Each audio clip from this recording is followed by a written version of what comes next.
People often say that Christopher Columbus successfully was the guy who proved that the Earth was round because he was clearly a genius. But even in like the 1400s, everyone thought that the Earth was round.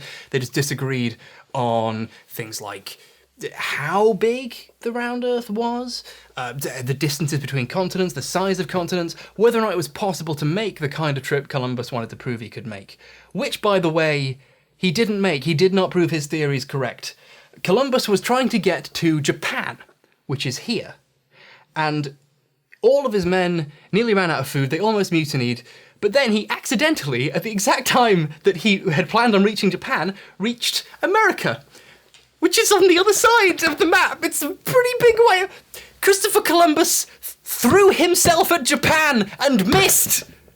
And that, millions of Americans every year celebrate the day he did, well, white Americans, celebrate the day that he fucked up as like this great moment in American history, as like the day it all started.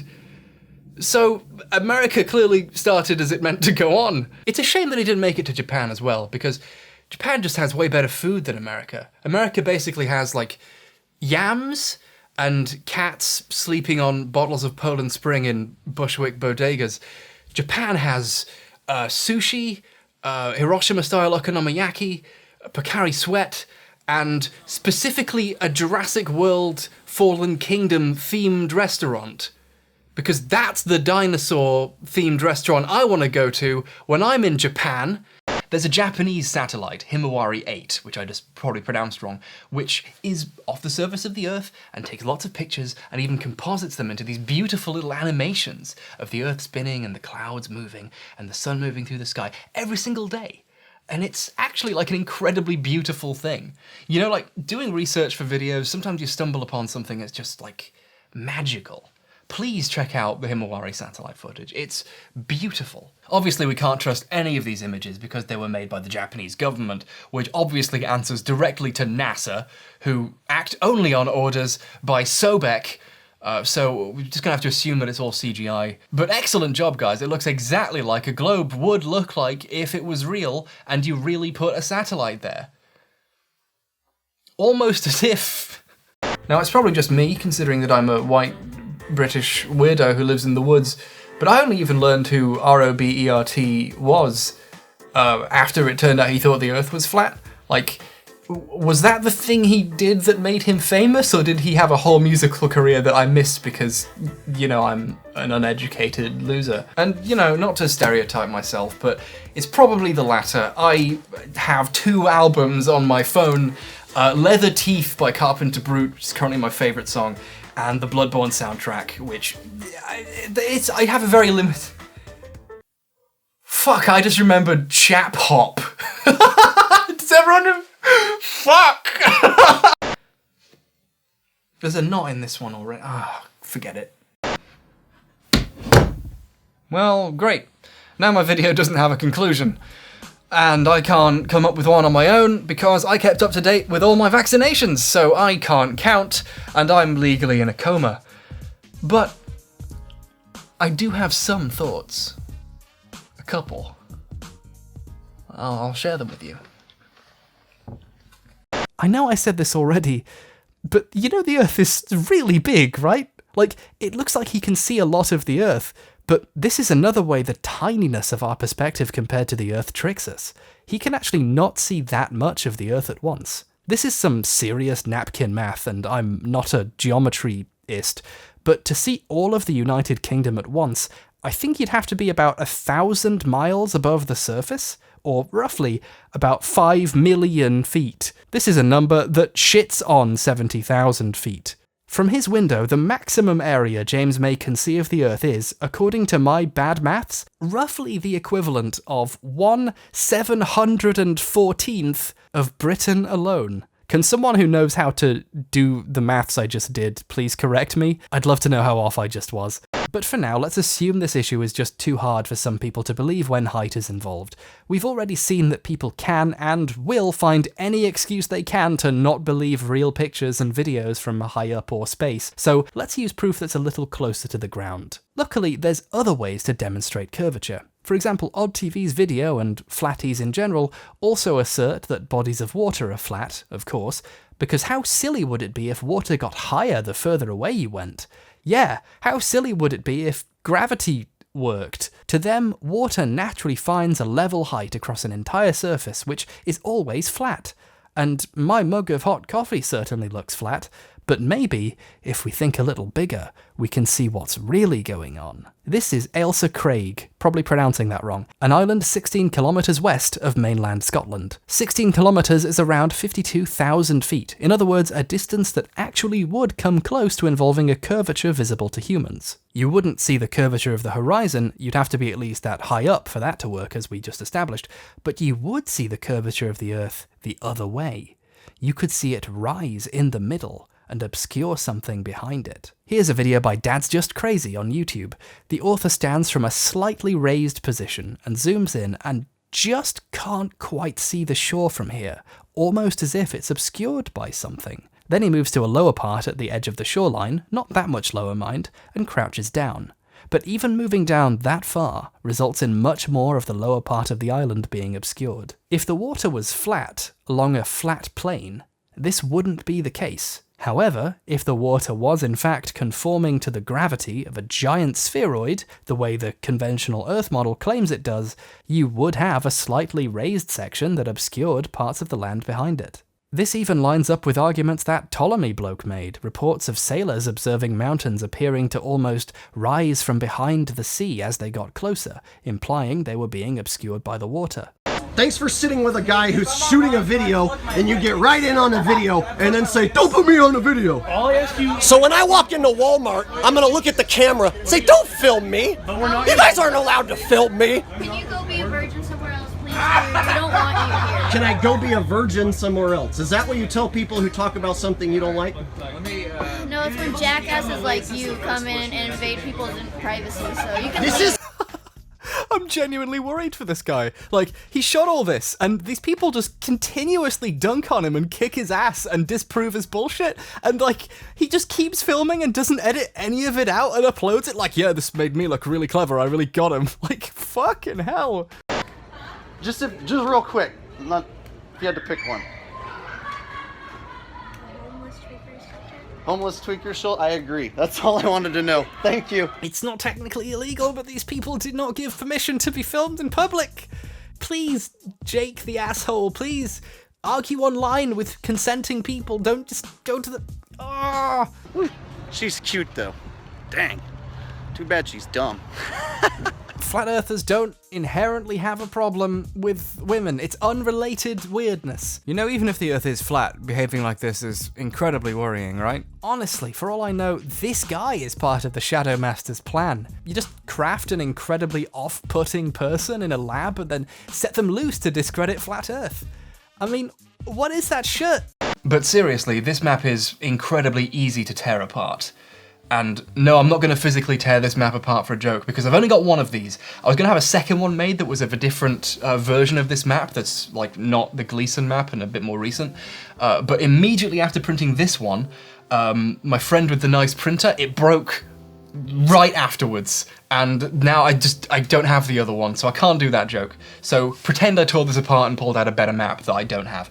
Chapter 3. What is conservation of momentum? After that comes a new quote from someone else trying to explain how the model of our cosmos, that we're on a ball that rotates on its axis while flying around the sun, but the sun is itself orbiting the center of the Milky Way, and the Milky Way is also itself moving, is wrong because it's too big and confusing and complicated. It's also wrong because you can't feel any of that. Now, this might just be me, but I can't help but notice that if you're on a train going 100 miles an hour and you jump, you don't fly backwards at 100 miles an hour and splash against the back wall of the train. You continue moving with the train. You're just jumping in place like a fucking idiot. And if you didn't know the train was moving because it was moving smoothly on a track and there were no windows, you would appear to be jumping in place even though you were, in fact, from another perspective, also moving very fast in one direction. If you've ever seen someone think they're very clever and try to get off a bus while it's still moving slightly, land on the ground and then fall over, you've just met someone who doesn't get any of this and probably posts on a Flat Earth Facebook page. Everything within the Earth's gravitational pull is moving and rotating with the Earth, so we don't experience it in our daily lives. In many ways, the Earth itself is like a very big train. Choo-choo. Choo-choo? Oh, I thought about it too much, and now it sounds weird. Chapter 8. Giddy up, debunk boy! This is a form of what's called a gallop.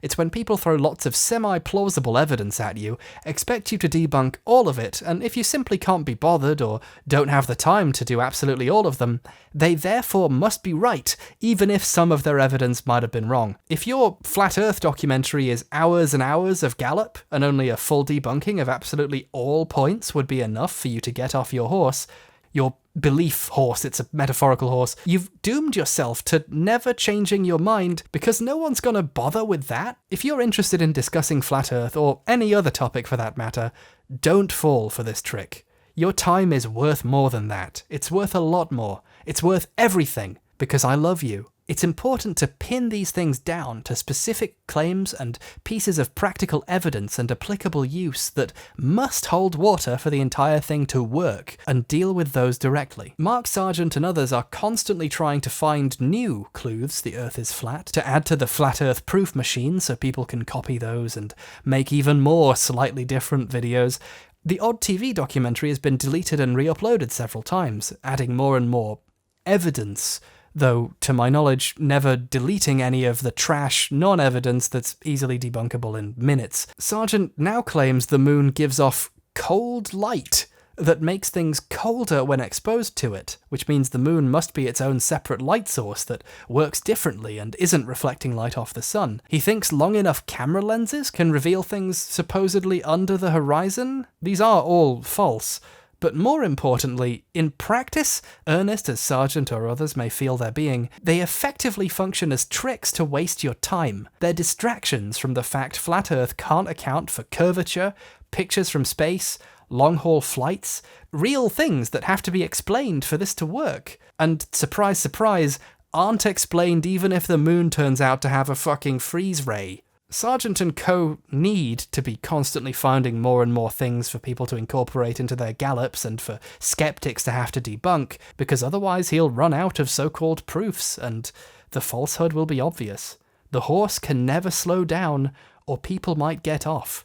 And you can't just hop off while the horse is going full speed, because despite their best efforts at proving otherwise, momentum is real. The flight thing really is so important. This is people not being able to explain why planes work on their version of the planet Earth. You can't just, well, how do you explain this other thing that away? Chapter 5. The Lost Expedition. Now, let's look at longitude and latitude. On a globe, if you travel east or west, for example along a line of latitude, you would eventually come full circle and be back where you started. This remains the case on the Flat Earth, but instead of moving in a straight line and coming back where you were, Flat Earth proponents claim that secretly you weren't moving in a straight line, you were moving in a circle. No, even if you made sure you were going straight, you were somehow moving in a circle, shut up, and you haven't gone around the world at all. So any trip around the world latitudinally, I hope that's the right use of that word, doesn't actually prove the Earth is spherical because you just might have gone in a big circle. They'll then go on to say that if the Earth was really a globe, there would have been a trip around the world the other way, going around the North and South Poles. And since no one's done that, says this video, this video, this video, a dozen other identical videos all copying each other, or this meme on one of the many unironic Flat Earth Facebook pages, well, clearly something's up here. And they're right, no one has ever circumnavigated the entire world this way, except the multiple times it's happened, and they just don't bring up. British adventurer guy Sir Ranulph Fiennes did it in 1981. It was pretty big news when it happened. Here's a map of his approximate route through both poles. On a flat Earth map it looks like this. The planet works like Pac-Man now. If you go off one edge, you come back on the other side. Helps you get the fruit quicker. Gotta get away from the globes. There was a joke in there, but I've lost it. These trips, like the moon landing or any picture from space or any footage from high up enough to see a curvature, have to all be fake, because there's no way to account for them being real without revising away the entirety of flat Earth theory or having to also prove that magic teleportation is real. There is also the incredibly minor thing, so minor I'm sure they already know this, of countries having laws regarding who can fly over them or not. There's this thing called cabotage rights. Cabotage is such a great word. But generally speaking, countries don't let companies from other countries just fly over their airspace willy-nilly. This obviously reduces the accessibility of a lot of long-range flights that would go over a lot of countries which maybe don't want someone else's stuff flying over them. The only real exceptions to this rule, to my knowledge, are the European Union, where member states are allowed to fly over each other, which is a really fantastic and just great rule that I can't wait for us to not be able to do anymore. Oh god. Oh my god, flat Earth's a mirage! I'm telling y'all about cabotage! You know, it's funny, it reminds me of a time that I actually sat next to a flat earther on a plane. I made really good friends with her son, actually, because he had this Luigi amiibo he was playing with on the plane, and I had a giant Luigi doll with his head sticking out of my backpack. I saw it for like $2 in a charity shop in Australia. What was I going to do, not drag it thousands of miles back to my house? Anyway, I found out she was a flat earther because right towards the end of as the plane was touching down, she was like, you know, the Earth's flat, and also a bunch of other, like, dark shit. I actually tweeted about all this. Okay, quick thing here while you read these out for yourself if you want to. I was going to do a joke here where I had someone else do a really bad impression of me reading my own tweets out, but then they had, it was the middle of the holidays when I was finishing this video and they didn't have the time to record it and get it to me, and I decided to cut this part anyway. So, yeah, pretend that lady did a poor impression of me here instead of me. And famous YouTube man, internet comment etiquette, gave this funny reply. Should have given her the window seat. Now this is funny to me because I had actually swapped seats with her son because the aisle seat's screen in the back didn't work, and I wouldn't watch Avengers Infinity War again if my life depended on it. But even if she had the window seat and looked out for hours, you can't see the curvature of the Earth from this height, you just can't. So good joke, comment etiquette. But I've spent months of my life ruminating on how technically what you said was wrong, like a normal person would do.